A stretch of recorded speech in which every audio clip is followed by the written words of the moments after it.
Cool.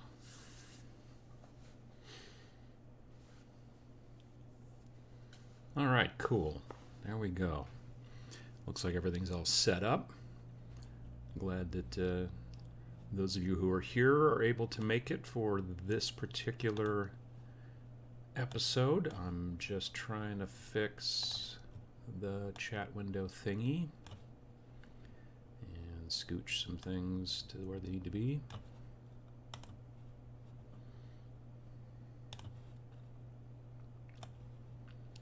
Okay, awesome. Almost awesome. Now I think it's awesome. All right, cool.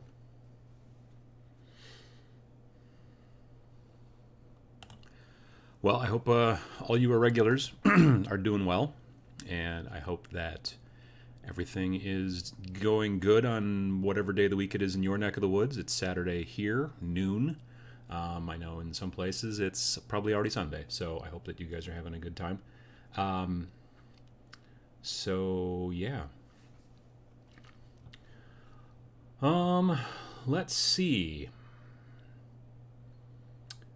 This is interesting. I have a suspicion that it's not just the Patreons who are seeing this, because there's already 63 people here, and people are saying, what's going on? You're streaming on a Saturday. Something is screwy over at YouTube, because it's not supposed to post this particular episode, because this is an episode for the Patreons, and it's only supposed to post it for people who, yeah, I'm not quite sure.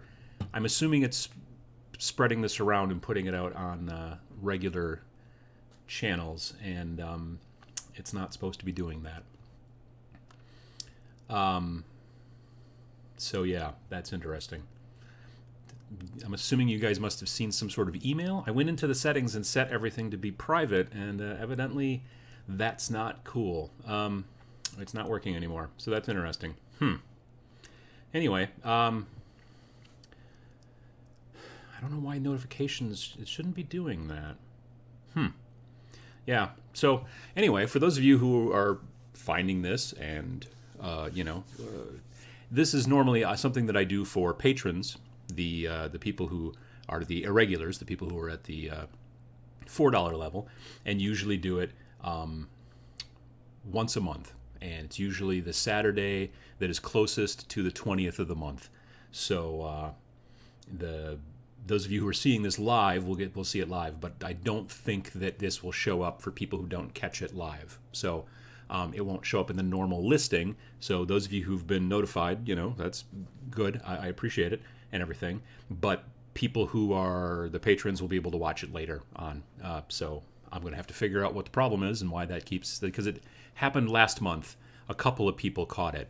Not a lot, but a couple people. So anyway, let's call this a sneak peek for non-patrons. We'll do that anyway.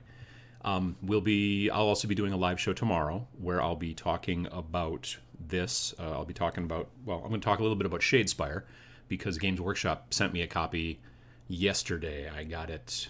The FedEx guy came around 3:30 o'clock, and so I was able to get it. And Shadespire is a game from Games Workshop. It's kind of it's a gateway board game sort of miniatures game that's designed to be a little bit more competitive. They want to kind of go towards that market. It's designed to be short games. It's designed basically they say that you can usually play, once you get the hang of it, you could play best out of 3, usually in about 45 minutes. On the box, it says half an hour, but I don't know that that's best out of 3. I think that that's something else. Anyway, so yeah, that's kind of what they sent it to me yesterday, and I got it. And let's see if I can make the second cam work. So, clunk. Anyway, there's the big dude. He's got some fancy hair and a stern look on his face and a giant unhappy looking shoulder pad, so that's fun. Shadespire. Anyway, so I have not yet opened it. I took off the plastic probably about an hour and a half ago because I was shooting some images for a video I'm going to make. I was shooting some video of this when it was still the plastic on it and everything like that. And so then I think I did actually shoot some footage of me using a knife to cut the plastic, but I have literally not opened this box yet. So that's where this is going. So I'm just taking a look at the chat here real quick. Calgary, Canada. Also, someone else from Calgary. You guys should hook up and play some games. Take my money, please. I don't know. I feel like I've sneaked into the secret club. It's sort of happened. Yeah. Anyway, VJ Morph asks, Adam, any info in the box about other factions besides the ones we already know about? Well, let's find out, because like I said, I have not yet opened it. I'm going to put it over here so we can see it a little bit better. I'm going to try to open it. Slowly he opens the box. This is really hard from this angle. All right, there we go. So, inside of the box, lid, doesn't... When I was a kid, when I was a kid, the instructions for board games were always printed on the inside of the box, lid, and that was the way it worked. I'm going to put that down here. All right. So we can see there's grid boards. This game is not like most other, like Warhammer or Age of Sigmar type games. It's a game of, it's played on these grids. So these are all shrink wrapped together, and also it looks like there's some tokens and stuff. There's a lot of tokens in this box. According to the instruction, to the thing, there are 3 Liberator figures, which are Stormcast Eternals. There's 5 Blood Reaver, so that's the Bloodbound guys, the Khorne dudes. 8 fighter cards, because there's 8 guys, or people. And so there's a card for each of them, kind of just like a stats card. There's 2 double-sided game boards in here. There's 96 upgrade, ploy, and objective cards. There's 128 tokens. So that's just some of the tokens. 8 Warhammer Underworlds dice, which are special dice, which I'm normally not a fan of, frankly. In like a normal miniatures game, I don't like them too much. In something like this, it kind of makes a bit more sense. And I can explain why that is a little bit later on. 32-page rulebook and quick start sheet. So, anyway, I'm going to throw... I need more table space is what I need. All right, so... Here's a reflection, and here's what some of this stuff looks like inside this packet, and here's what some of the those things look here. There's a lot of tokens for, like, the red ones are wounds, and if I remember correctly, the ones down here towards the bottom, these are objectives, these big ones. So it's objective number 2, objective number 3, objective number 4, objective number 1. The game's a lot about objectives and scoring and moving around on these hex maps. I've played it twice now. I played it at Gen Con most recently, and the previous to that I played it when it was still kind of in production a little bit at a distributor conference back in May of 2017 in Madison, Wisconsin. Here's the rulebook right there, also wrapped in very shiny plastic. It's got that person on it. And then we get into the stuff in the box. So here are the plastic models. Now, so these are colored plastic, obviously. The Stormcast are blue, and the Bloodbound guys are red. And so the thing that's interesting about them also is that they have molded bases. So those bases are going to have like cool rocks and stuff for them to stand on and whatnot, so you don't have to like go through and do your own basing. From what I understand, these are designed to be completely what do you call it, like these are designed to be completely press fit. You don't even have to glue them. So I mean, I'm gonna glue them, but that's what is going on in there. So I'm gonna be probably building these guys still today, and I hope to prime them. Right now it is crazy hot outside here for Wisconsin. It's nearly October. Yesterday was high of 94. So, yeah, that's weird. And it's throwing, at least it's throwing me off. It throws a lot of other people off, too. In here you've got cards that are also wrapped all in plastic. You've got a deck of with that thing on the back. You've got a deck with that thing on the back. The card decks are basically designed, so like this is for the Liberator dudes, right? Because it's got the Sigmar symbol. This is for the Khorne guys. and you build your own deck from these, from what I understand. You basically, if I remember, because I've always had pre-built decks at all the demos I've gone in, but in this situation, you use a deck from these.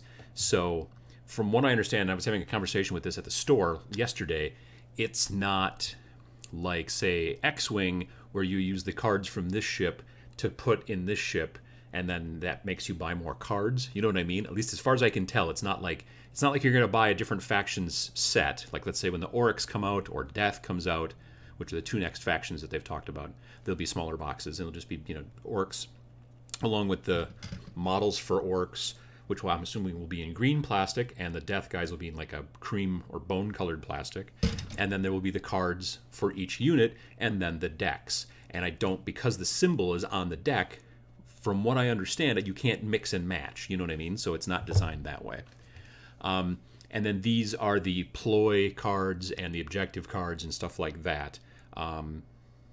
So yeah, it says right here on it, don't open this until you have played a few games. This pack includes extra objective cards and power cards that you can use to construct new decks for each warband. So this is kind of like the advanced rules, kind of, which is kind of a cool thing. And here's our dice. There are defense dice and attack dice. Now, the reason that, like, normally I'm not a big fan of custom dice, because a lot of times I'd be just like, well, you know, that's a special symbol that I have to remember, or it could be a 5, you know.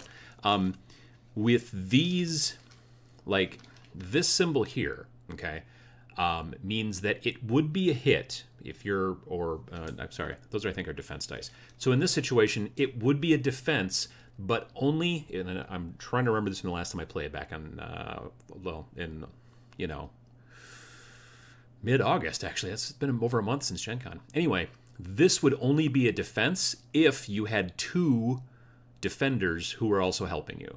And that's why it's got 2 half circles. This one here is, this would be a successful defense if you had at least 1 defender helping you. The other ones, like this shield here, that's just straight up defense. I think actually it's, yeah, it's defense versus, I'm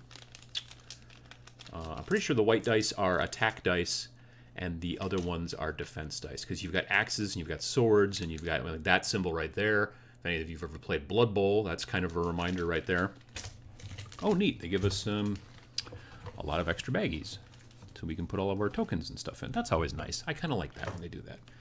And then we have this little, this is probably the quick start guide, if I had to guess.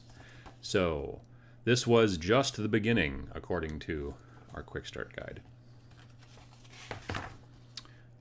Okay, this is not a quick start guide. It is just, ooh, what is it?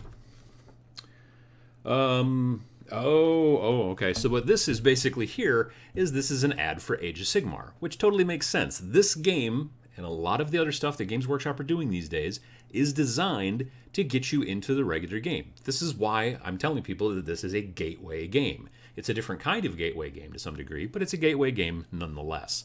So in this situation here, we've got, again, like kind of a little ad saying, oh, hey, so you started playing, you know, Shadespire. That's pretty cool. You know that these models can be, you can get all kinds of extra models and have an entire different army and all that kind of stuff. And so, yeah. Here's it showing you, what is this one? Oh, this is called Thunder and Blood. This is one of the other, like, kind of add-on kits. It's not the full-blown big starter that costs like 120 bucks and has all those guys in it. It's like a smaller version of the starter with like some boards and a little bit of terrain.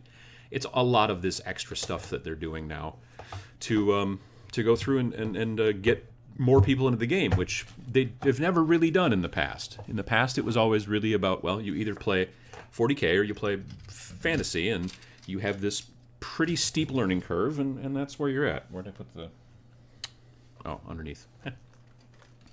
So, like I said, all this stuff, I'm going to go over this stuff tomorrow in the actual live show and talk about that stuff.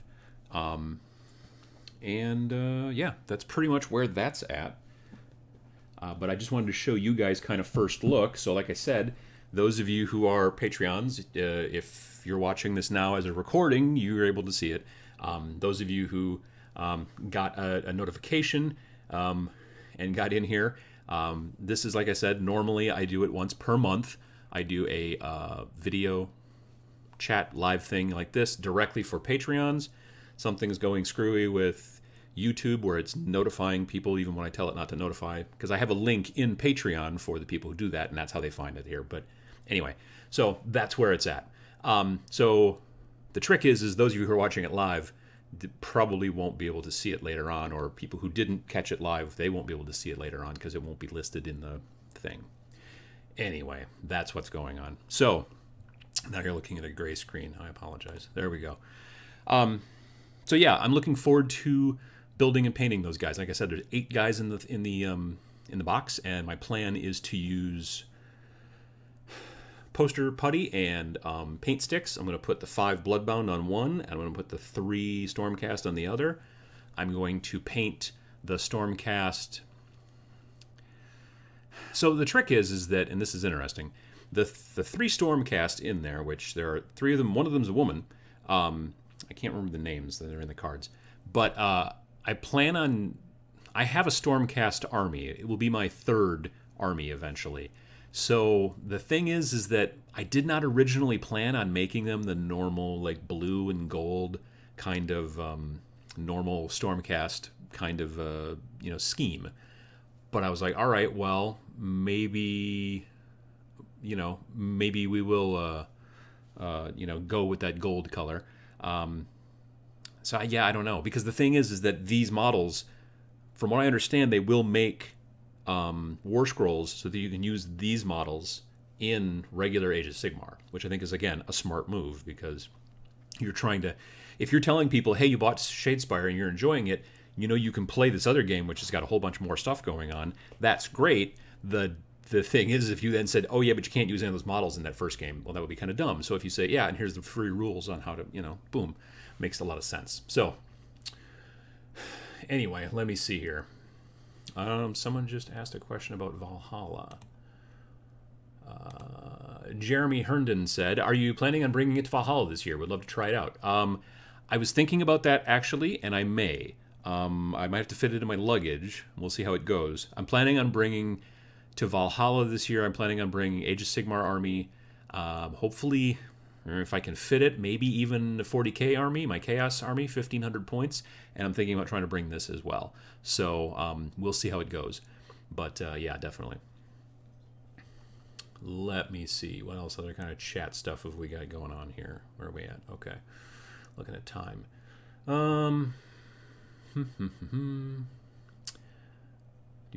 Everyone does love some extra baggies. I agree. Extra baggies are always good. James Jindra says, "Hey, this is the first live show, and Uncle Adam actually got me to get into Warhammer 40k. I just got the start of Space Wolves. Sorry, not applicable to the showcase. So that's fine. But yeah, I'm glad that you're getting into 40k or any kind of wargaming in general. I'm glad I was able to help with that. I don't have any guides or anything like that on how to paint Space Marines, but I know there's plenty of them out there on the internet. That's always the thing about the internet, is that there's always somebody out there somewhere that's done some sort of tutorial about how to paint pretty much nearly anything you need to learn how to paint. So definitely. Osbad says, nice to see the game for a first glimpse. Yeah, like I said, this game comes out sometime in October. I still don't know when. I don't know that the date when it's coming out in October has been released, but like I said, I've said it in a couple of videos now, live videos and stuff. I had a meeting with Eddie from the Warhammer community site during Gen Con back in mid-August, and we had lunch and we talked for quite a while about a bunch of stuff and everything. And during that, I said, the Shadespire thing, because they were running Shadespire demos at Gen Con, like I said. So I said, if you guys could send that to me like early, that'd be great. I could talk about it, whatever.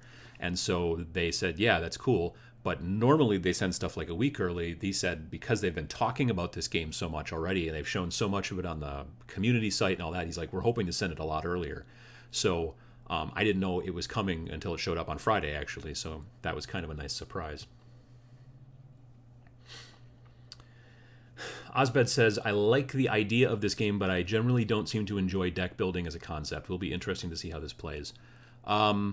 Yeah, I mean, I don't know that there's a lot of heavy deck building in it. I think that it is more along the lines of, like, you get a certain amount of cards and you can only use I don't know exactly. I haven't even looked at the instructions, so I don't know how many you can use yet. But you can't use all the cards, so you're kind of picking and choosing, from what I understand. Like I said, the people that I've played with, when I played the 2 different demos, those were already pre-constructed decks, so there wasn't a lot of talk about how to construct your deck. I like the concept of it to some degree. From what I understand, like I said, is that they're planning on trying to make this game to be... It's not that they're trying to make it competitive, but they would like it to be used kind of in a competitive nature. I personally think that this is kind of a direct result or a direct response to some degree to X-Wing. I mean, not one-to-one direct, but I think that it's very specific in that it is it's designed to kind of fill that niche. Like, you go to any given shop on any given weekend day, and there's usually an X-Wing tournament going on or something like that, and you're playing quick games for like an hour. This is designed to be played even quicker. Again, they're not pre-paints, but they are already pre-colored, so you're not just having gray on gray plastic. You're like, well, the red guys versus the blue guys, so you've got that ability as well. And they're adding, just like X-Wing's been cranking out all these extra waves and waves of ships. They're going to be adding more. Like I said, they've already announced they're having Oryx and they're having Death.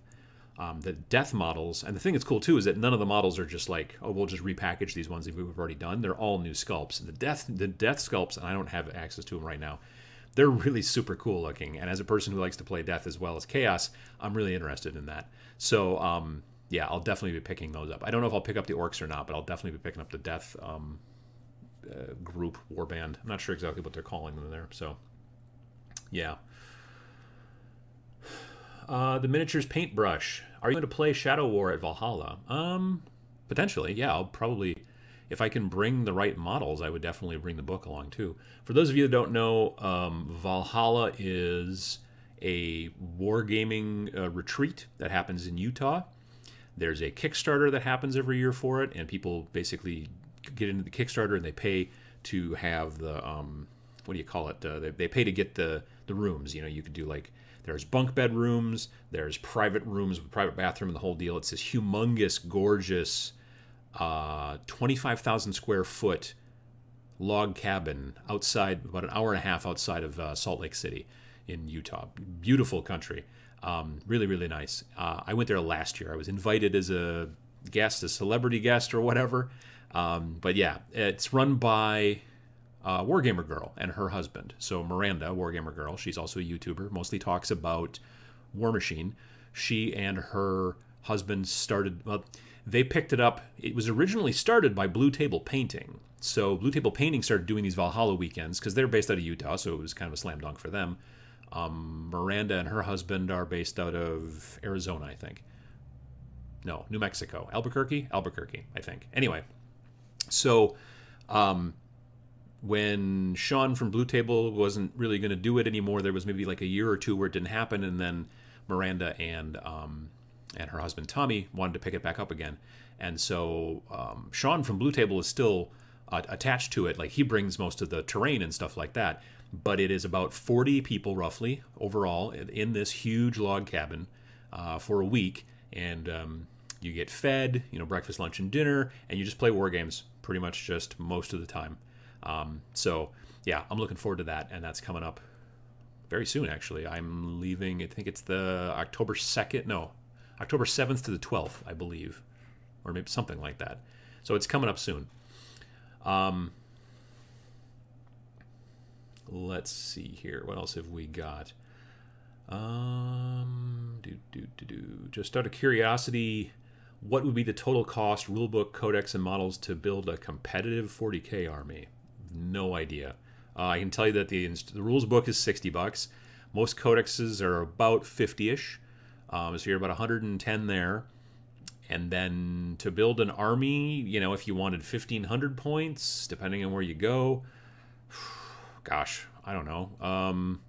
Like if you went with Grey Knights, they're a very elite army, so you won't have a lot of models, but they still will kind of cost a bit. I mean, it's... Yeah, and to be perfectly honest, when you ask the question about competitive, then I really don't know, because I'm not a competitive player, so I don't really know anything about that kind of stuff. So I can tell you what the book and the codex cost. The rest of that stuff, it's gonna be pretty expensive. You know, if you want to go like a big 2,000 point army, it's a lot. I'm not gonna lie. And if you're going to tournaments a lot, very frequently you got to have all that stuff painted. So if you're not interested in painting it yourself, then you got to pay somebody to paint it, and that can get really, really expensive. So it depends on what you're doing.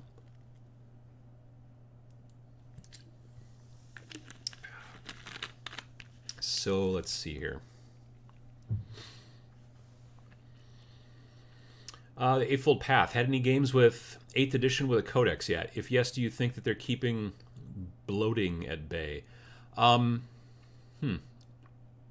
I did.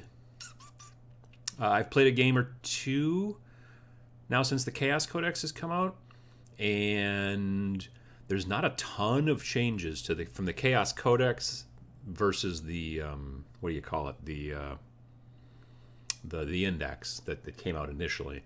One of the big changes was that obliterators got to shoot twice now in the new codex, whereas before their weapons only worked once per turn. Now they work twice. They get to roll 2 dice. Yet they're the same price points wise, which is awesome. So they actually became useful, which was nice because I had just built some and primed. No, I haven't primed them yet. They're textured. They're about to be primed. So yeah, that was kind of nice. They'll be part of what takes my army from 1,500 points to 2,000. So. But otherwise, I don't see that there's been a lot of bloating, really. I mean, most of the rule. I mean, yeah, you're adding new stratagems or whatever, that you can spend command points on. There's a bunch of those, but there weren't very many in the original book, in the original indexes. There was very few things to spend your command points on. Now there's a bunch, but again, you just sort of pick the one that you like. It's almost like a whole bunch extra warlord traits, kind of, but you can use them at certain times. It's not just a thing that runs all the time. So yeah, I don't think there's a lot of extra bloating so far. We'll see. I mean, obviously, when you look at the whole scope of the entire game, once they get codexes out for all of the armies, it will be a lot of data. But, I mean, honestly, if that's not your cup of tea, then I think the trick is to... I mean, that's why they've got Age of Sigmar. I mean, they kind of do that the two levels, really, between the two. I think that's kind of where they're looking at it, so...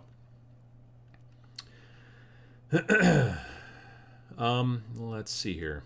Josh McCarthy says, man, no one needed my help all morning. Start watching Uncle Adam, and now everybody needs help. That is, yeah, that's sometimes, I think it's Murphy's Law, I think is how they go that. That's how that kind of works sometimes. Zombie Boy, Adam, in 40k 8th edition, where do you draw a line of sight on large vehicles? You draw them from the vehicle to vehicle. You don't draw from the weapons anymore or any kind of stuff like that. They took all that stuff out, the weapon facings and all that. You just basically draw from vehicle to vehicle. Hull, I mean, from what I understand. But yeah, I don't really have any vehicles now that I come to think of it. Well, I mean, I will. I have a Rhino, but I almost never run it in my Chaos army. My Space Marine army, which is now built but still needs to be textured before it's primed, does have a repulsor in it. The grav tank, the new grav tank, I built one of those. It was a pain. But yeah, otherwise I don't go real vehicle heavy at all because I don't play like Imperial Guard or anything like that. So yeah. Zombie Boy says, I had a debate about the side guns on the Land Raider. The new rule is that every weapon can shoot in every direction at all times. So if you're talking about a sponson on the right side and the target's on the left side sponson can fire at it. They've made the game more abstract that way so that you're not constantly trying to figure out and fight about facings and line of sight on some of those kind of things. Basically, the idea is that the vehicle, maybe during the actual move, it rotated a little bit and was able to fire all of its weapons to bear. It's not a direct one-to-one representation. That's part of what they've done with 8th edition over 7th. So, yeah. Let's see here. What else have we got?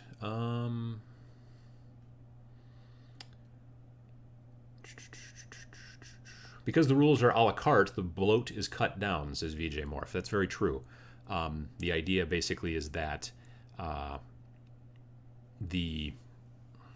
just like in, say, Age of Sigmar, where they used to have, all the rules were in the book, and then you had these codexes that just had the stats. Now They're like the war scrolls. The data sheets for each unit are kind of like the war scrolls, where most of the rules are in the sheets, and you're not constantly going back to that section of the book that has all of the universal special rules, or the USRs it used to have in 40K up until now, where you weren't constantly going, oh, this guy's got fleet. What the hell's fleet again? You have to go back and look in the book. Now it just says he's got fleet, and then it has a description right there on the data sheet, so you don't have to constantly be going back to the main book.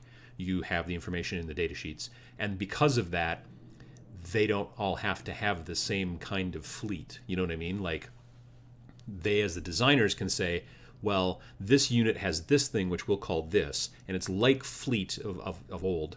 But this unit over here, they have something else which is like it but slightly different.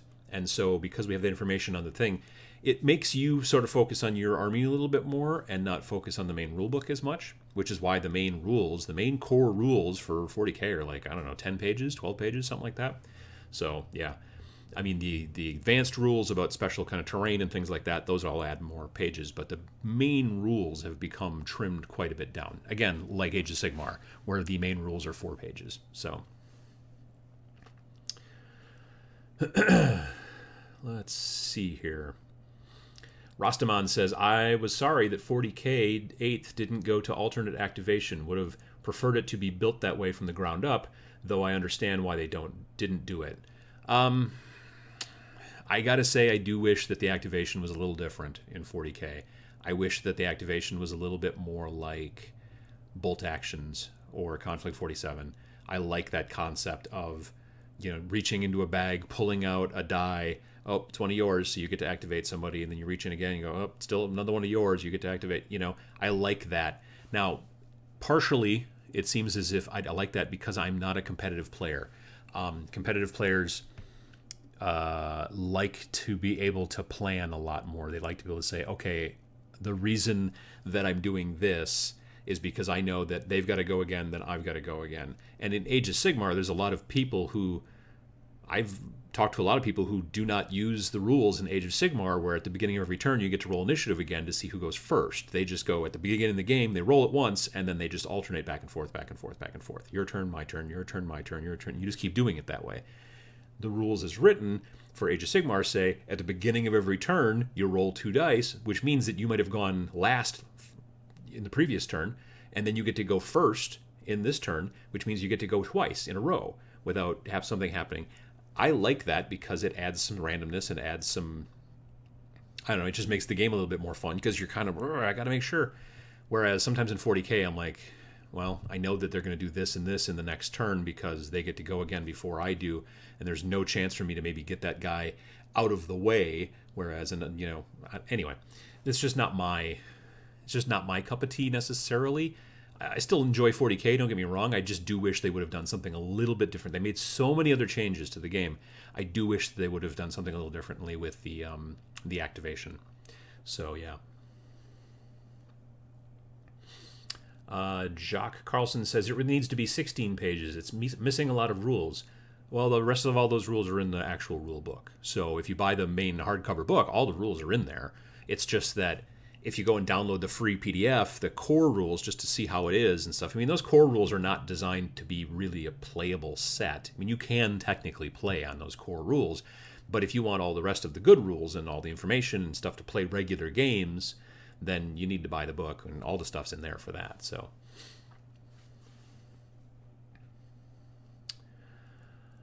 Lars Rolfton says, GW should take a page from Microsoft and start buying other companies' Privateer Press and Fantasy Flight to eliminate competition. I don't think that that's what they want to do, honestly. Yeah, I don't know. I don't think that's probably not something that they're going to try, especially since I can't. I mean, as it is, there've been you've seen some companies buying other companies. Fantasy Flight and a French company called Asmodee, or Asmodee, I'm not sure. They got together in some fashion. I don't know the specifics. I don't know who bought who, or if it was just a straight up equal merger, or what the deal was. But now, technically, Fantasy Flight is affiliated with, now I believe Fantasy Flight is technically supposed to be called Asmodee North America. So, that type of stuff does happen from time to time, but I don't know that Games Workshop's super interested in buying any other companies. So, at this point, definitely.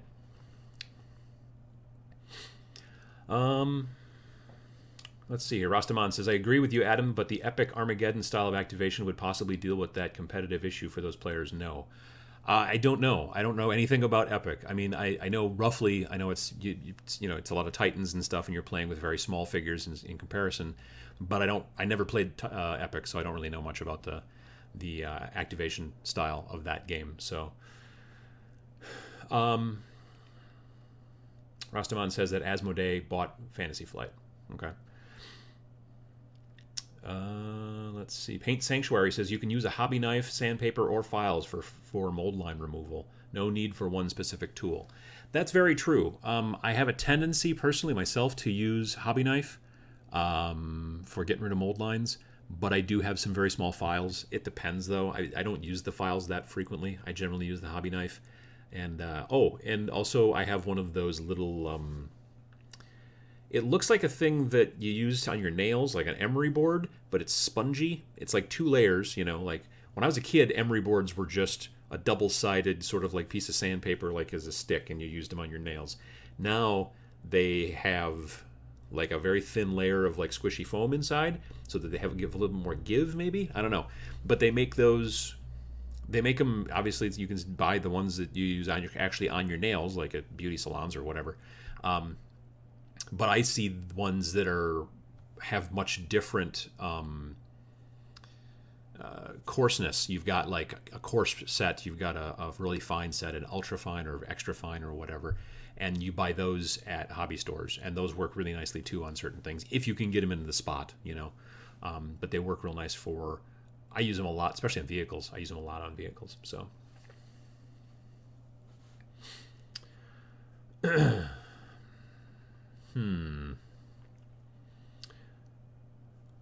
Let's see here. Fingernails work too for mold lines in a pinch.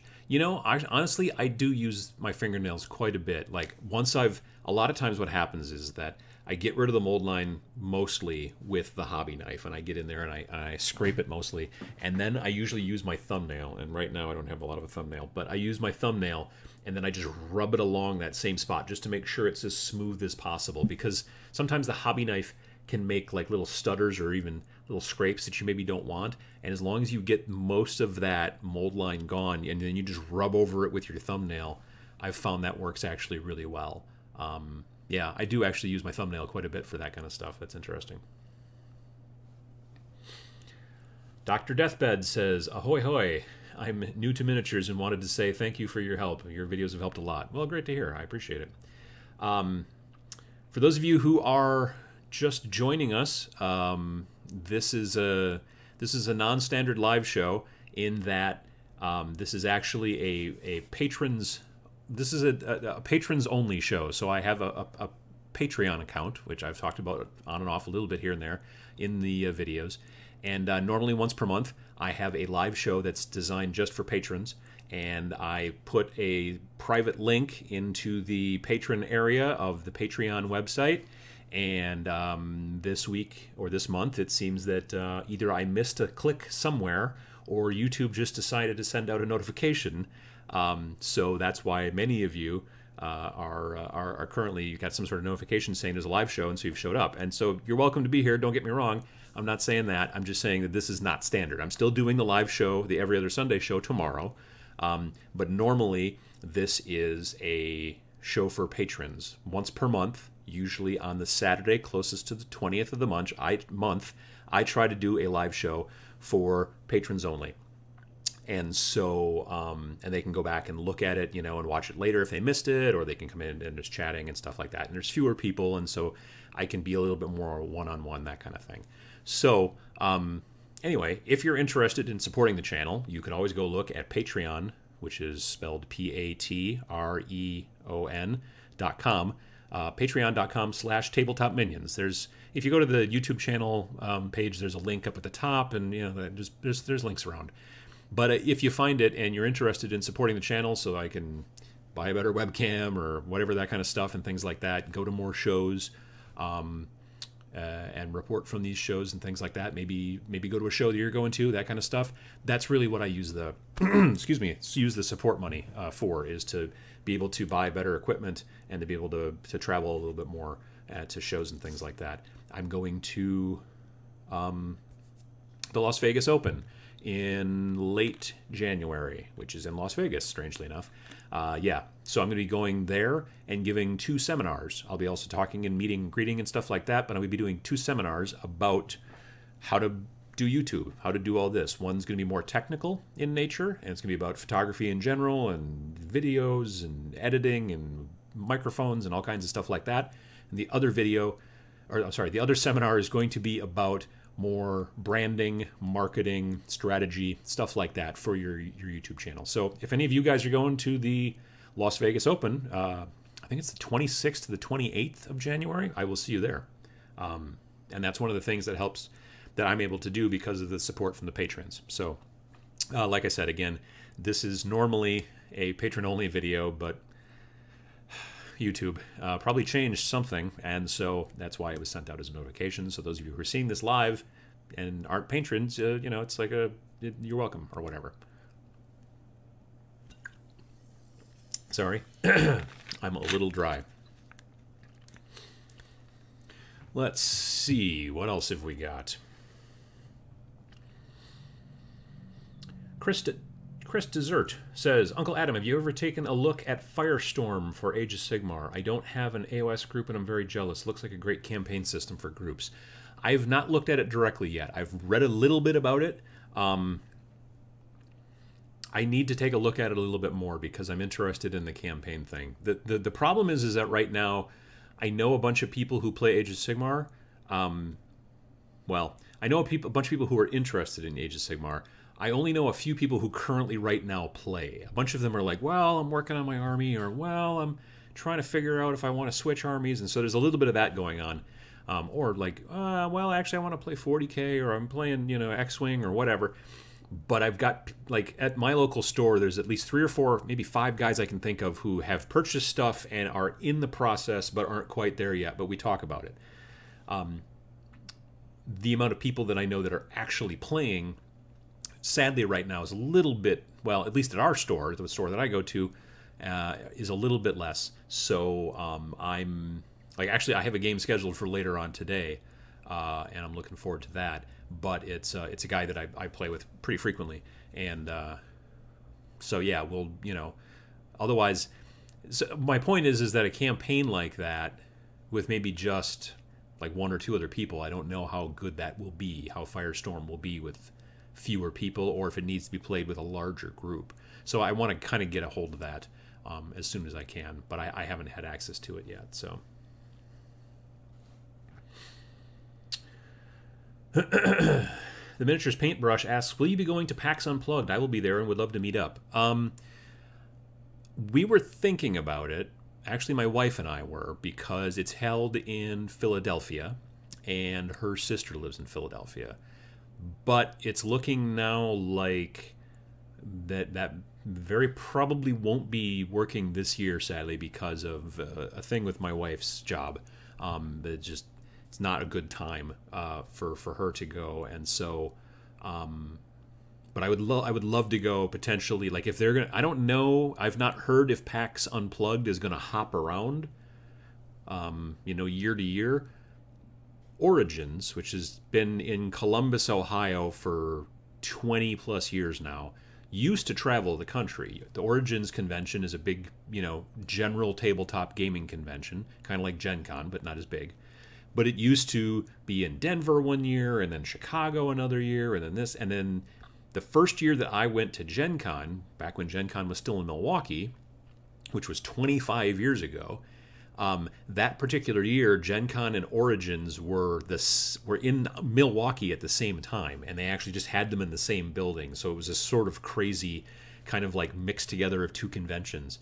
And then a couple of years after that, they moved it to Columbus, Ohio, and it has not left ever since. So now, you know, that's just where they're based out of, is Columbus. I've not heard whether or not PAX Unplugged is going to be hopping around the country or not, or if it's just in Philadelphia. If it is definitely just in Philadelphia, I would kind of like to go again, because my wife would, you know, we could go see her sister, and that'd be great. But otherwise, right now, I talked about it and thought about it and talked to the guys at work about it, but then it's not going to work with my wife. So right now, it doesn't look like that's happening. Next year, though, I do definitely want to go to Nova Open, which is, I mean, it's not in Philadelphia. It's in that neck of the woods, which is to say kind of the East Coast. It's just outside of Washington, D.C., and I definitely want to go to that.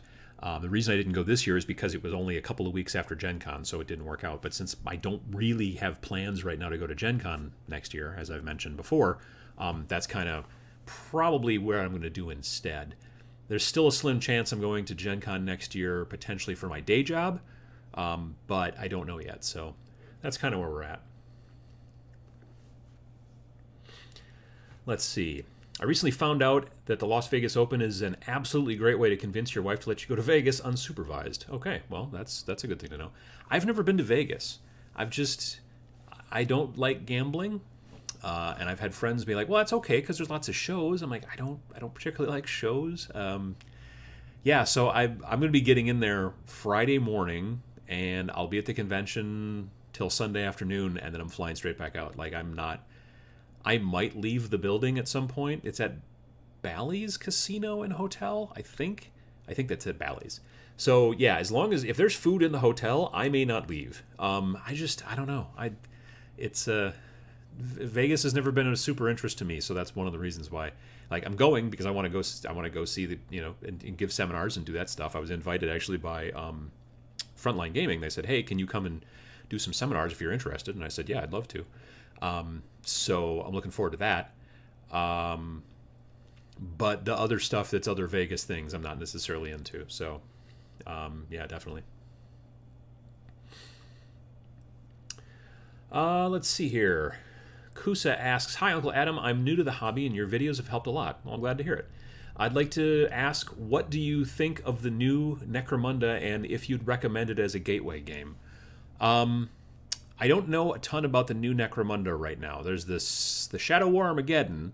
Shadow War Armageddon came out back in the spring-ish, and that is basically the old Necromunda, except that you're not using the gangs that you used to use in the old Necromunda, but the rules are very, very, very similar. So you're using the normal 40k type models, but you're using the old Necromunda rules. The new Necromunda that's coming out in October or November will be using the old gangs, but new sculpts, new models. But it'll be using the gangs, the Eschers and the Orlocks and all that junk or whatever.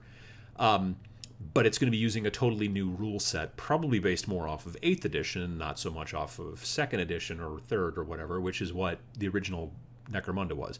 Plus, it's coming with tiles, so it can be played a little bit more kind of like board game-ish, kind of not like board game like Life or Sorry or anything like that, but like board game like kind of like Space Hulk. Like Space Hulk has got tiles, and you move along the tiles, and you know all that stuff.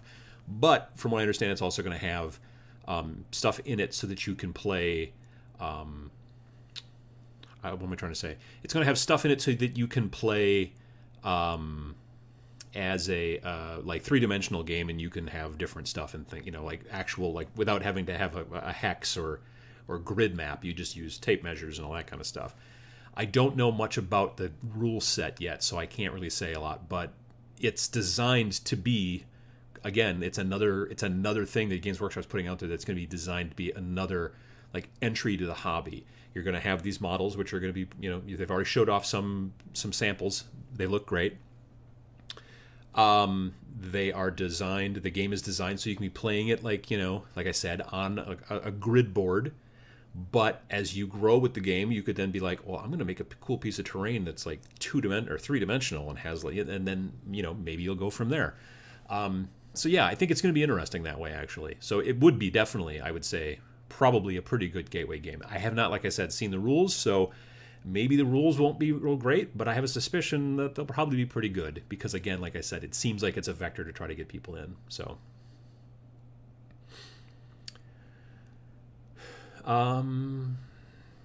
Cruss says, "I just started buying Warhammer Age of Sigmar because of your channel and Total War Warhammer for the first time, and some of my skeletons just arrived the other day." Well, that's great. I like the skeletons a lot. I like the Death Army. My main Age of Sigmar army right now is Chaos, mostly Nurgle-based Chaos, but there's also some Beastmen in there, and even some Skaven, although the Skaven need to be painted. but then my second army is Death, and that's in progress. I've got several HQs painted. I've got maybe 20 skeletons done, but I've got a lot more to get finished. Yeah, so Death is my big second army. My third army, which is mostly purchased but not built, but they're ready for the day someday, is the Sigmarines, whatever, the Sigmarites, the Stormcast Eternals. Yeah, definitely. Jason K says, speaking about Vegas, you'll leave the building. The Bellagio's fountains are right across the street from the convention. Actually, a friend of mine told me that those big fountains that you see on TV all the time for the Bellagio are right across the street from the Bally Casino and Hotel. So yeah, I'll probably go across there and look at some water, doing water stuff, and then maybe come back. I don't know. I've had other friends go, oh, well, you know what, shopping, there's lots of great shopping. I'm like, I buy, it's stuff that, other than stuff that I buy at my game store, most stuff I buy online. You know, I don't know. I like, oh, I need a new camera, or what did I just buy yesterday? It just showed up from Amazon. Oh, I bought another ultrasonic cleaner because one of mine broke. So I have two again, finally. I have one for my airbrush and one for stripping models. And so I found one on Amazon for like 30 bucks, which was actually a really nice model for, I think, a pretty good price. So I found that. I would have bought it at my local Harbor Freight, but they didn't have any anymore. The only one they sell now is this big $90 one. It's heated, and I'm like, nah, I don't really need that. I want something small because otherwise the big one won't fit on my workstation. And then I also bought. I can see the box. Little table legs, like table legs. They're for like furnitures, not really tables, but you put them under stuff, and they're only about this high. So I'm going to screw those into the bottom of. I'm building myself a new desk, not for hobby, but for my computer and stuff, which means eventually this and what you see back here will go away, and I'll actually be downstairs in the nerd bunker when I do these, and I'll be out of the dining room, which will make my wife a lot happier.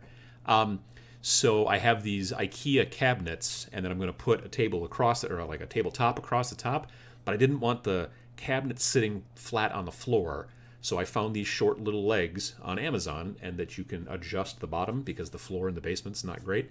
It's all kind of bumpy. So I'll be able to adjust everything and make it nice and level. And then, yeah, and I could not find anything like that at like Lowe's or Menards, which is like a local chain, or any place like that. So again, I generally buy things online because I'm looking for specific things, and I'm not a big shopper. So that siren call is not bringing me necessarily to Las Vegas either. I apologize. Hi from Budapest. Did you open the Shadespire box already? I did. It's this box right here, which I can hold up. But yeah, earlier on in the video I went through, this is the instructions. They're wrapped in plastic. Oh, there's instructions on how to put the guys together. It makes sense. There's also there's this thing is all cardboard here. There are 4, I think, of these. These are the maps, you know, and then there's these people. This is the 3 Stormcast Eternals done in blue plastic, and they're on, looks like 40mm bases, and then there's 5 of these guys. These are the Bloodbound, and they're on 32mm bases. But like I said, you'll notice here all the bases are already like pre-textured and stuff, and have cool stuff going on, so you don't have to mess with that, which is nice. And then there's also some dice and some cards and stuff like that, and that's pretty much what comes in the box. I do not know, as it turns out, what the retail price is, because I don't think they've still put it on the website yet. So I don't know what the retail price is. It's not up for pre-order yet either. Yeah, I'm not sure, actually. I've heard things, but I don't know. If any of you guys know, let me know in the comments. But I don't know what the, or in the chat, really. I don't know what the price is on that. Ayan says, are the Irregulars videos normally at this time? Yes. Generally, the Irregulars videos are once per month on a Saturday, whatever Saturday is closest to the 20th, and they're usually at noon my time. So yeah, it's CST, Central Time. Thank you. Yes, normally at noon Central Time on a Saturday, whichever Saturday is closest to the 20th of the month. Jason K says, are you still going to use the cello case as a backdrop? No, because it'll probably be up here. Or, well, I was going to say maybe in the sunroom, but it'll probably be up here because that's my wife's cello. It's right there. I could put the fez on. No, I shouldn't put the fez on it. All right. Trenton says, I'm new to painting and I love your videos. Well, I'm glad to hear it. Trenton says, also, I just got my Massive Darkness Kickstarter and I would love to paint them. Well, cool. I think what you should do is first you want to obviously put them together. You want to shave off all the little bits, get rid of the mold lines and stuff like that. Trim them off the sprues. For those of you that are not irregulars and are relatively new, this is a sprue. It's the sprue is the part that is attached to all these things. When I was a kid and I used to build model airplanes and model cars, I used to just refund these things and twist them. I just grab them and twist and twist and twist until they came off of the sprue. That is not the way to do it, as it turns out. You can buy these little flat-sided clippers and then just clip them off the sprues, and it's way better. It doesn't cause all kinds of damage to the model. So you do that, you get them off the sprues, you clean up any kind of mold lines that you might see on there, you glue them together, stick them together, and then you want to prime them. Like I was saying before, and I've got to make a decision real soon, painting these guys, if I want them to try to match what in my idea will be my Stormcast army going forward, I need to prime them right. So if I do want to go with gold, like you normally see on the cover and all this stuff, then I'm going to prime them with dark brown. Probably either Krylon dark brown camo, or if I can't find the Krylon anymore, probably the other stuff, the Rust-Oleum dark brown camo. The idea is that if you put gold, which is a warm color, and you put that gold metallic over brown, any places where you don't get the gold, like it down in the crevices, it's okay because there'll be like a warm brown down there and it will seem like a shadow. If you put a warm color over something like black, which is kind of a bit cooler, depending on how you do it, it can look a little weird. If I was going to decide to paint them silver and make them silver Stormcast, then I would probably prime them black instead. So I kind of need to make that decision real soon because, like I said, I'm going to build these guys and then probably even try to prime them still today. Yeah, so anyway, that's where that's at. But yeah, you want to prime them, you want to paint them. There's plenty of places out there that talk about different ways to paint. I've got some videos about how to paint. I don't do it as much as I should, I think. Partially because those videos are frankly kind of hard to make. I would like to make a video about how to paint Stormcast, or sorry, how to paint Shadespire, the models that are in here. I'm still thinking about it, but it's going to take a bunch of work. It's a lot easier to sit in front of the camera. I mean, these are live shows. These are basically just me talking. But a lot of my regular shows where I'm talking about motivation and how to think about, stuff like that, those are also generally relatively simple or simpler to shoot as opposed to, like the videos you've seen with Sam on the channel or with me doing some tutorial stuff as well, where I've got to have two cameras, one pointing towards me, where I show you, stuff like this once in a while, and then the other camera. Like in this setup, I have camera 2, which I can go to down here, and that's great, but what I found very early on when I was originally going to be making these chat shows, these live chat shows, me talking while working on stuff, like this camera is way over here. So for me to properly work on the stuff over here, I have to go like this. So that's not very easy and also not great on my back. So maybe once I switch to all this junk down in the basement in the nerd bunker, maybe I'll be able to figure out a different way to get this other webcam, which is over here, closer to, I don't know, I'll figure something out. I'm not sure. My fear is partially that I'm going to be looking at the screen over here and the camera's going to be over here and another camera, and I don't know. We'll see how it works. I don't know that it'll be easy for me to hobby while doing this stuff, and be building things and things like that. So that's why this is still, at this point, still a bit more of a chat show. But the videos that I do on Fridays, those also require two cameras if I'm talking about how to paint things and do a tutorial and stuff like that.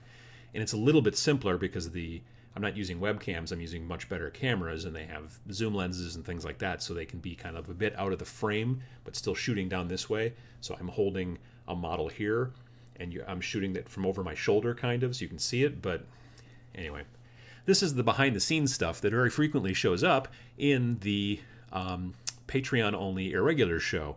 If if you've just joined us by getting a notification through YouTube, this is normally a irregular show. This is normally a show for the people who fund through Patreon at the $4 level. Once per month, they get a free show, a live show for them.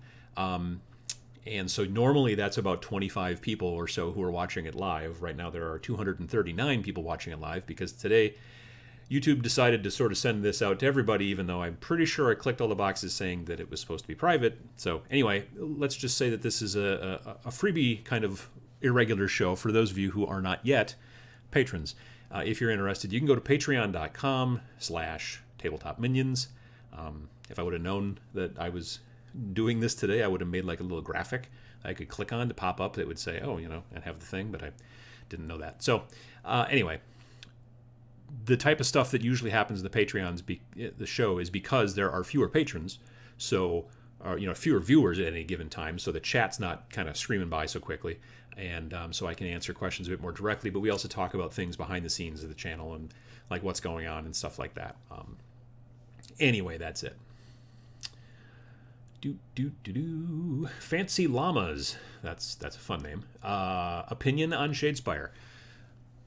So like I said a little bit earlier, I've played it twice now. I played it at a distributors convention in Madison, Wisconsin back in May.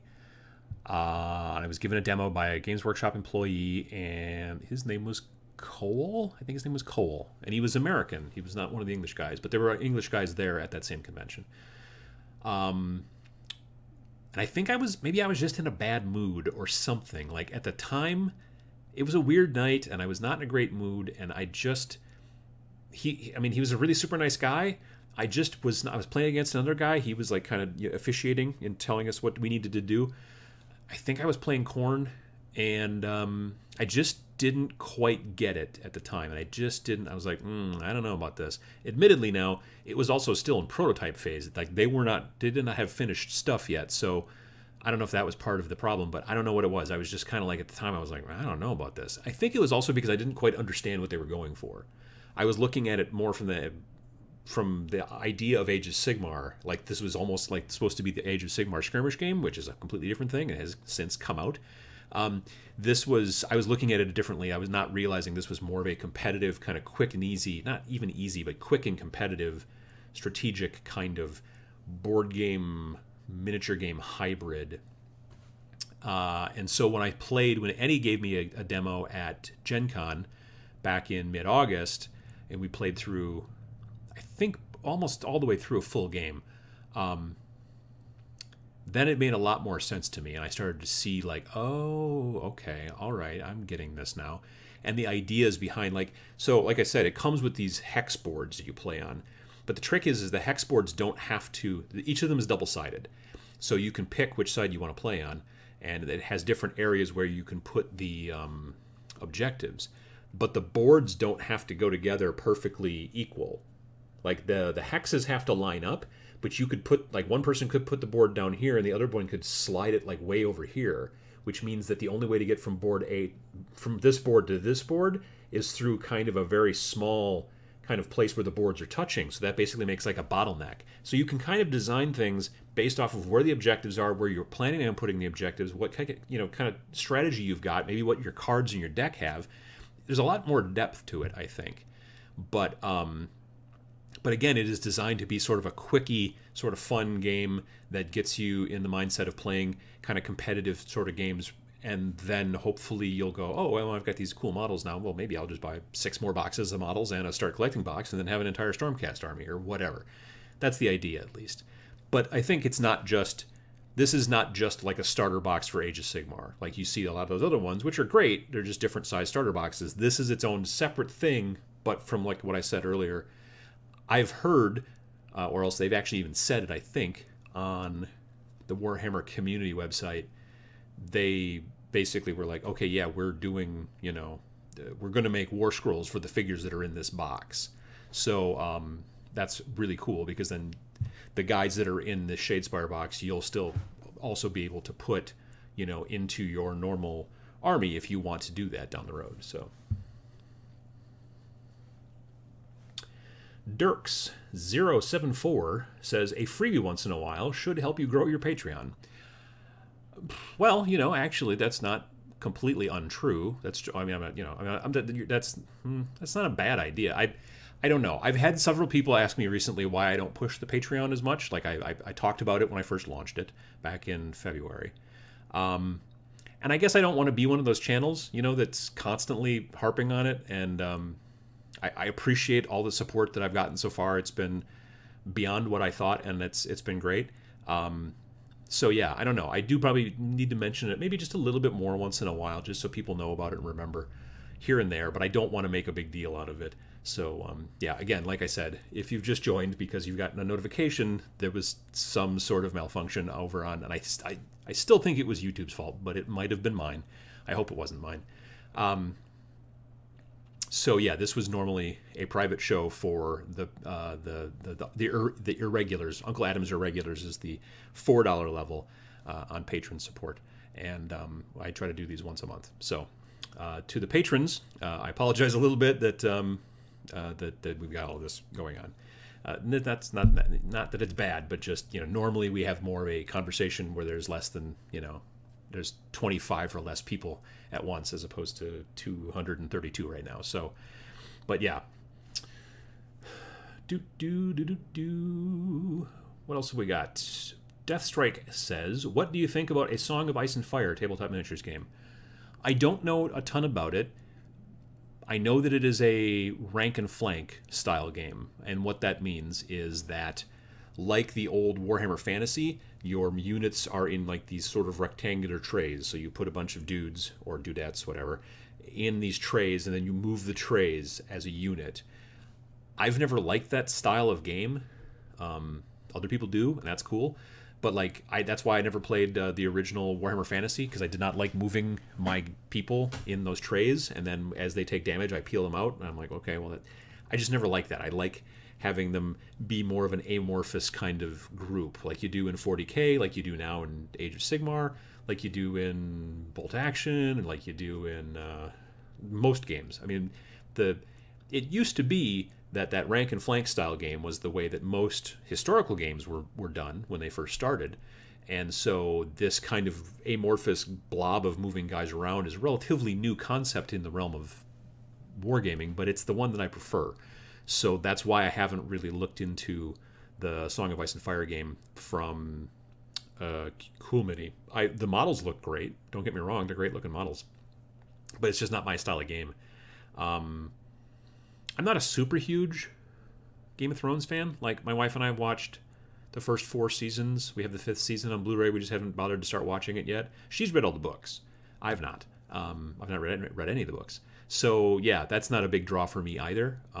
So, basically, you know, I like the storyline fine, but I'm not crazy about it like a lot of people are. And it's rank and flank, which I just, as a game mechanic, I generally don't dig. So, yeah, that's where I'm at. But, you know, I know it did well in the Kickstarter, and I know that the models look great, and I know there's a lot of people that are excited about it. So that's cool. What else have we got? Shadespire will be... VJ Morph says, Shadespire will be great to play as a fun, quick game with your Age of Sigmar models. Yeah, I don't know that it goes the other way. Like, I don't know that you can just grab Age of Sigmar models out of your normal guys and bring them into Shadespire, because the cards that come in the set here are specifically matched to the models. Like, they have stats on them and stuff like that. What I'm going to do is I'm going to dig up the cards here. Excuse me while I dig through this stuff. That's the extra cards. Okay, so let me do this. Let me get my knife. All right, so let's see if I can open this here. Right here on camera live. If I cut myself real bad, you guys, you know, thoughts and prayers or whatever. All right, here we go. Gonna put this away. There we go. Okay. There we go. Cards. Open this first when you play your first game. This pack includes fighter cards and objective deck. You guys are looking at this upside down. I apologize. Open this first when you play your first. Open this when you play your first game. This pack includes fighter cards, an objective deck, and a power deck for the Liberators. Okay, so here are the cards for the 3 Liberators that come in the box. Okay, so you've got Angard Brightshield, you've got Severin Steelheart, and the middle guy is Oberyn the Bold. Okay. So the trick is these cards are double-sided, okay? So here you have Angard Brightshield. I apologize for the glare. And you see their stats and stuff like that. But when Angard does this fighter... wait. I'm not sure exactly, but there's a thing. Each fighter has its own sort of special kind of power-up that when this person does whatever this person's supposed to do, they now get flipped over, and now this person is known as Brightshield Inspired. So what happens is they get better stats. You'll notice they went from 314 to 324. And their numbers up there, they went from 132 for their Sigmarite Hammer to now 132, but now they also have a Furious Parry, which gives them... So they basically like upgrade. They flip over and become inspired, okay? So that's the trick. So you wouldn't necessarily just be able to grab like whatever models from your normal Age of Sigmar army and bring them over to this, because there's specific cards in here that would do that. So, so yeah, that's kind of how that works. So, I'm looking forward to, like I said, messing with it and giving it a play. So yeah. Alrighty. Craig Denholm says, by the way, I'm Sherl's Knight. Changed the name because of reasons. Fair enough. I recognize the icon. Good to see you. What else have we got? Marcus says, I'm into the Game of Thrones Kickstarter for $150 and might add more during the Pledge Manager. The 150 basic pledge is a really good bargain for the amount of stuff given.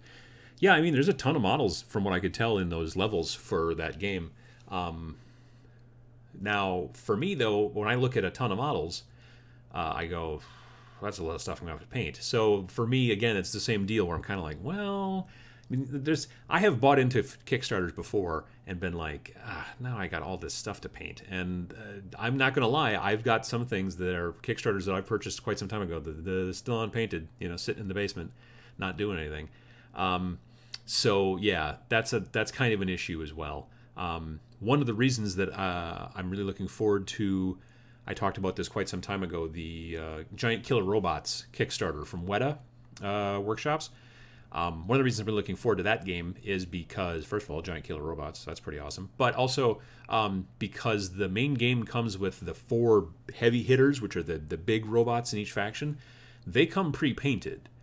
Now, the Kickstarter version that I did, you get the pre-painted ones, but then you also get unpainted versions of the same 4 big heavy hitters. So if you want to paint them yourself, you can. That's the one that I bought. But the nice thing is that I can start playing the game right out of the box because the big models are painted, so you can run with those, and that's really cool. So yeah, I don't know. I did a Kickstarter for a game a couple years ago called Maelstrom's Edge, which is written by... It's designed by a lot of the people who run Daka Daka. They made their own kind of miniatures game. 28mm, pretty much humans versus humans, far future kind of thing and whatever. And I like the models and I like the concept of it, and it was relatively inexpensive. I think it was like the starter box was like $90 or something like that. And yeah, and I got it, and I've looked at it a bunch, but I've never actually sat down and painted it. So for me, I've cut way back on Kickstarters because of, you know, you end up with lots of models. I had someone just ask recently in the comments, not in this video, but in a different video, they said that they've purchased like the last 3 of the Reaper Bones things, and they were wondering, you know, how do you get through and paint all that stuff? And my thought was, I don't even know, because if you bought the last 3 like Reaper Bones Kickstarters, you're probably sitting on 400 models. You know what I mean? Like, that's an amazing amount of figures. So yeah, that'll be a lot of work, as it turns out. Craig asks, Uncle Adam, I was wondering if you have any idea where or what steps I could take if I want to take the next steps in painting my minis, i.e. like learning to glaze and other more advanced techniques. Glazing, I think, is an important kind of step. Wet blending can be an important step. If you've got an airbrush, that's great, but if you don't, you might look into that because that can really help you with highlighting and things like that.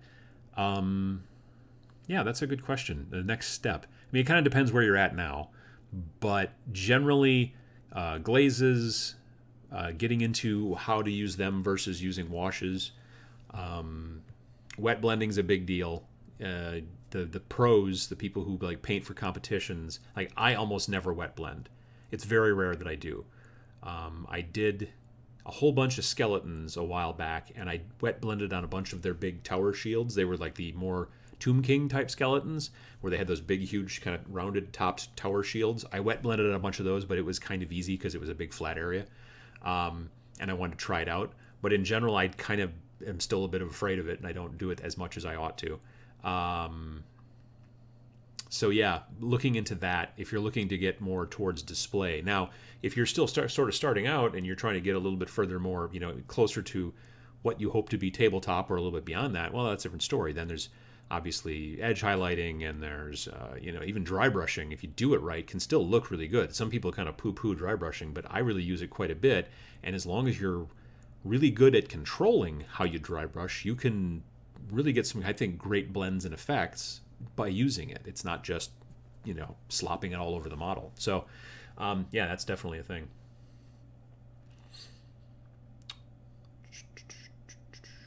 Rat Dat Boy says, I late backed the Game of Thrones game recently. All right, that's cool.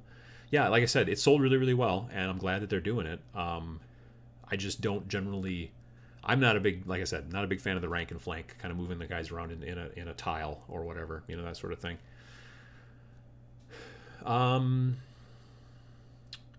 Let's see, what else have we got? Michael Strange says, bullet restock activated in the background. Reminds me that I'm low. Oh, yeah, we went to Costco last weekend.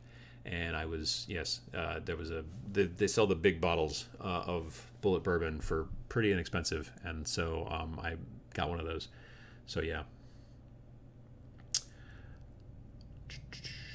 My Personal Spin says, I'm about to start on my Vanguard Hunters, going to attempt subassembly to paint them. Nervous. Subassembly is still, I think...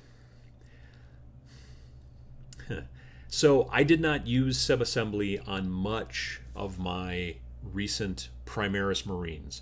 You know, like a lot of people who really like to paint a lot will keep the bolters off of, let's say, of a Marine, because they want to be able to paint the eagle on the chest or whatever. Maybe sometimes there's a skull, sometimes there's an eagle, sometimes there's a skull riding an eagle, whatever.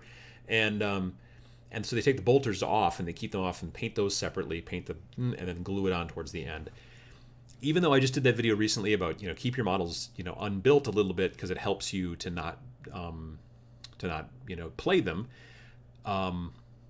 It's more of a do as I say, not as I do sort of a thing. Now, the reasoning behind that partially is because I don't have that willpower problem of not playing with unpainted models. For the people who do, that was what the suggestion was for that video.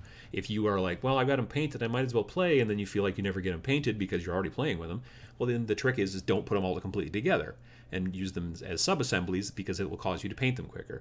I don't have that issue. I can definitely make it so I do not play with unpainted models. The reason that my Primaris Marines all have their guns on them is just because it is really rare that I actually want to try to get in and paint the eagle and all that stuff. Because I want to get them on the tabletop quicker, I usually go, well, okay, they've got this eagle on their chest, and the regular rank and file kind of guys who've got a big rifle, they don't have a painted, it's just molded on their chest. It's not, you know, it's not specific like gold leaf or anything like that. The sergeants and the cool guys, who very frequently have their arms spread because they've got a knife in one hand and a human skull in the other hand or whatever, those guys you can paint the chest because they're bosses, and also they don't have a gun in front of their chest. It totally makes sense. So for me, I don't generally do that. Now, that being said, that captain, he is in all kinds of different parts because it will just be easier to paint him in that situation. especially with that cape. Trying to paint that cape that he's got, the Gravis armor captain that came in the starter box for 8th edition. Like, painting that cape would be really super difficult if it was on the model. So I did that. Doing the whole kind of sub-assembly thing, it's slower. It's a little slower, but the quality and the output are a lot better when you're done. And you don't have to. I don't know how many times I've sat there and been trying to paint like some weird spot, like way underneath. Like, I got to get the brush in there, and if I touch this part, then I got to repaint that. And if I touch this, if they were just not put together, it'd be like I paint over here, and then I paint this thing over here, and then I glue them together, and it's really not that hard. So it's a good idea to do. I'm saying decide what your level's at. If you're the kind of guy who wants a specially painted, like, crest on every Space Marine, leave the guns off, because it'll be way easier to do that. But if you're like, I'm just going to paint them the color I'm going to paint them, let's say you're painting Blood Angels, and you don't care about that crest on every rank and file trooper being specially like a different color than the rest of their armor, then don't bother, because it will slow you down. Admittedly, this stuff will slow you down. The sub-assemblies just are slower, but if you're organized and you keep your stuff together, you'll have a lot better situation. The flying guys, the Inceptor Squad, I think they're the Inceptor Squad. They've got the big giant rocket packs on their back. They're Primaris Marines. They were in the starter box. Those guys, I'm keeping their backpacks, which is actually a good portion of their back. It's not like the old Assault Marines from 40K where they were just the Jump Marines and just glued into the same spot that a normal backpack are. They are completely differently built. I'm keeping those backpacks off just so that it's easier to paint. And on the Sergeant in that group, I'm even keeping his head off because I'm going to paint his helmet a different color, and it just seems like it would be a lot harder to get at his helmet if I have him all in one piece. So definitely look at doing, and it depends on the model. Some models don't need it, like a normal model who's standing there with like a gun in one hand and an ice cold bud in the other hand, or whatever. Sometimes it's a knife and a gun, sometimes it's whatever. They're spread apart like that. They're almost a one-piece model to some degree as it is. You don't have to paint them in sub-assemblies. But yeah, my personal spin says yes, it is the capes that have made me decide to do sub-assembly. Totally. When I did the Chaos Warriors for my Age of Sigmar army, which if you go to the YouTube channel main page and you look up at the top graphic up there, you see their capes on the left side, I think. They're kind of a faded kind of green. Those guys, I kept their capes on. I did not, because the way they're built, they're basically, their capes are attached directly to their bodies, and there's nothing you can do. So you can't really get any paint back there anyway. It doesn't really matter. It's no big deal. But if you guys are familiar with that model, the Chaos Warriors, they do have these giant tower shields, which I kept off when I painted them, because otherwise I would have not been able to paint most of their body because these shields are so darn huge. So yeah, that kind of stuff. VJ Morph says, Adam, proper question. Painting and sub-assembly. Resin models you have to super glue. I find super glue always causes frosting on painted models. How to stick a resin model together after painting? See, I've never had a model get frosted from super glue. Not the painted portion. I have had models that have like clear portions to them. Like, let's say you're working on some sort of, well, let's say you're just painting an airplane, like that's got a canopy and it's made in clear plastic.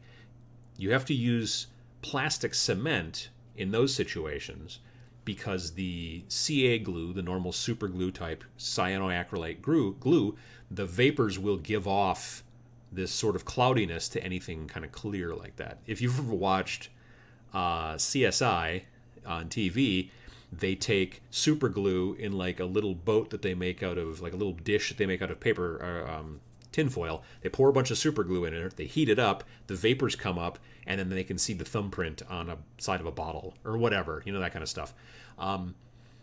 It's the same type of thing, only you don't mean to do it. If you are gluing those clear flight stands, that you get with a lot of the flying vehicles in Warhammer, or even in Age of Sigmar, like those new flying dwarf balloon boat things, they have like this clear flying stand. If you glue that with CA glue, where the join is, the vapors will come up and it will cloud the bottom of that stand. So you end up using usually plastic cement. that will probably be, maybe if you're getting a problem with the vapors clouding your paint job, you may want to look at plastic cement. Now, the trick is I don't know how well plastic cement will work on resin, so that's a good question too. I've never had my CA glue cloud my paint before, though, so I don't know. That's an interesting thing, VJ. I wonder what would be causing that. That's very strange.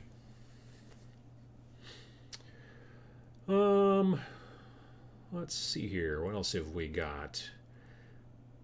We've got some answers, hopefully, it looks like, to VJ. Craig says, I found painting the resin and using less super glue works wonders.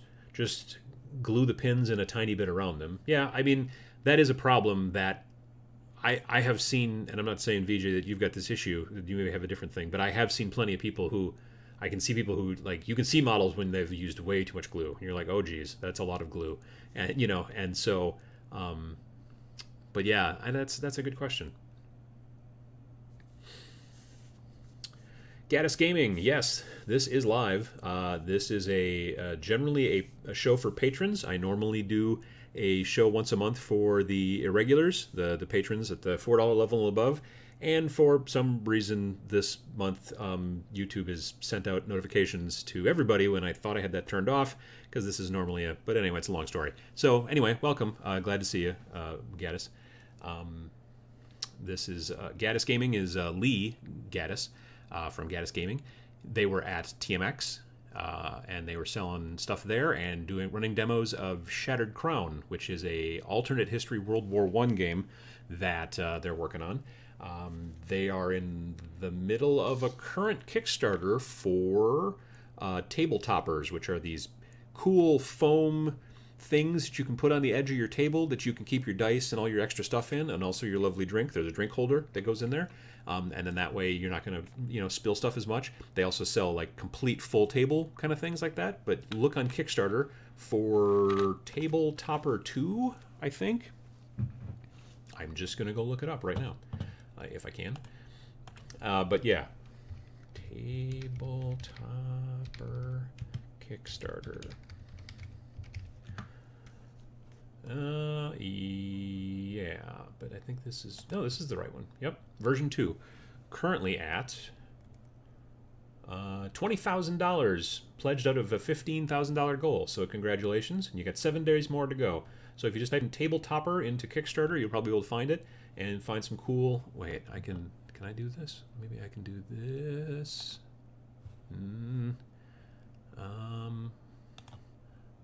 You go away and add screen capture. Okay, it's very small.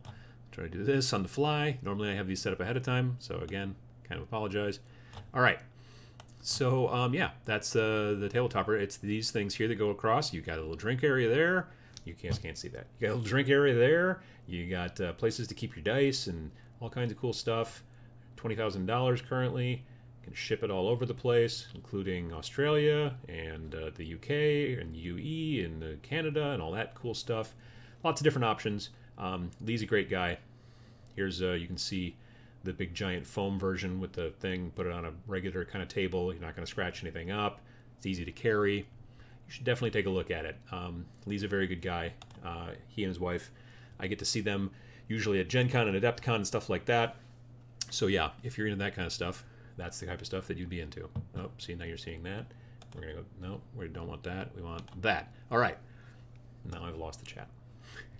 All right, so there we are.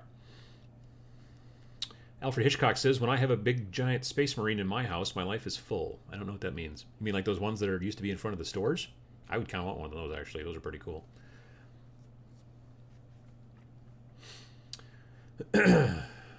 Gaddis Gaming's got a good question. I was wondering, are you going to group your videos into newbie beginner videos for people just starting out, like a how-to 101 class?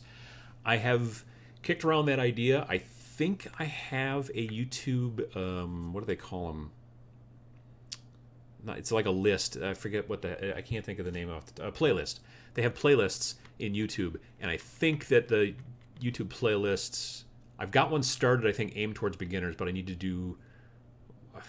be more proactive, frankly, about playlists. Playlists are evidently more important for searchability than I have thought in the past, but I've watched plenty of videos now about how playlists are really important in helping you get new viewers and this and that and the other thing.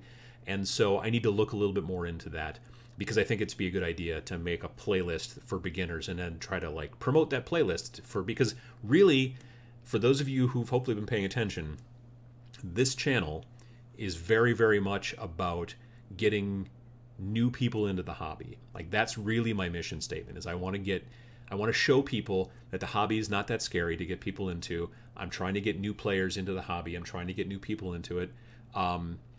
Some games have got a super high learning curve. Some people are really put off by the concept of painting and all that stuff. But I've talked to plenty of people now in my travels and back and forth and all over the place.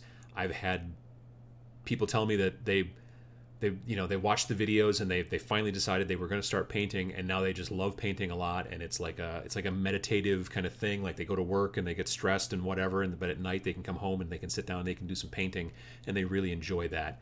And that's the thing that I really enjoy as well.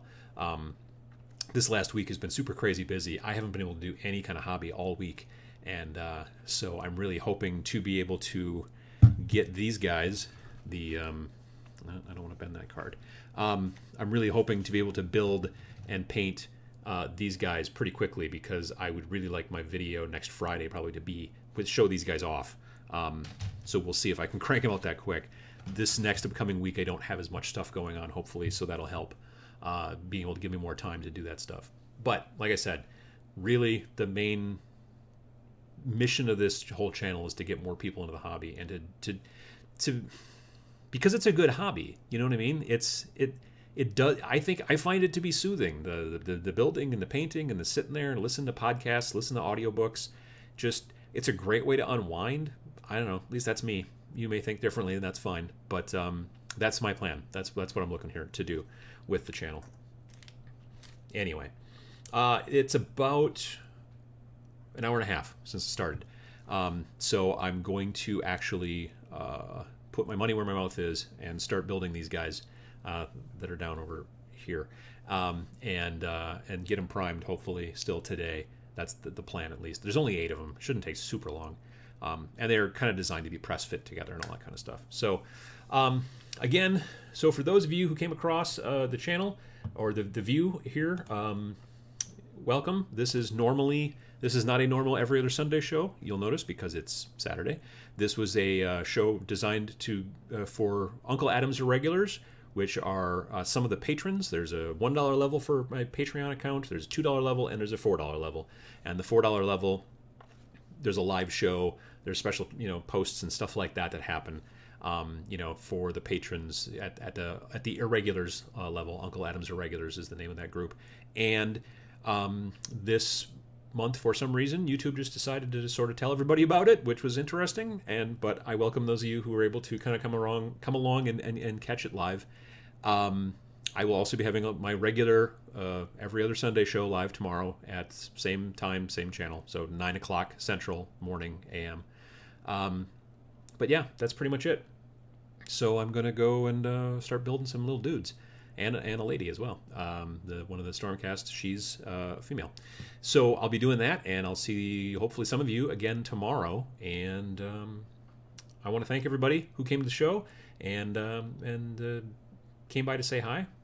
Michael LaCroix, Freilish, me and my son say hi. I say hi back to you as well. Excellent. So yeah, 5 minis in 1 week. I wish I could crank them out that fast. Actually, it'll be 8, because it'll be the red guys and the blue guys. So I'm going to make that happen. All right. So anyway, that's pretty much it. And I will see you guys, or at least some of you, hopefully tomorrow. And to the patrons, I'll try to get this figured out so that we can have a little bit more of a focused chat, which, is normally what we like to do every month. And so we'll see how that goes. All right. Thanks for watching.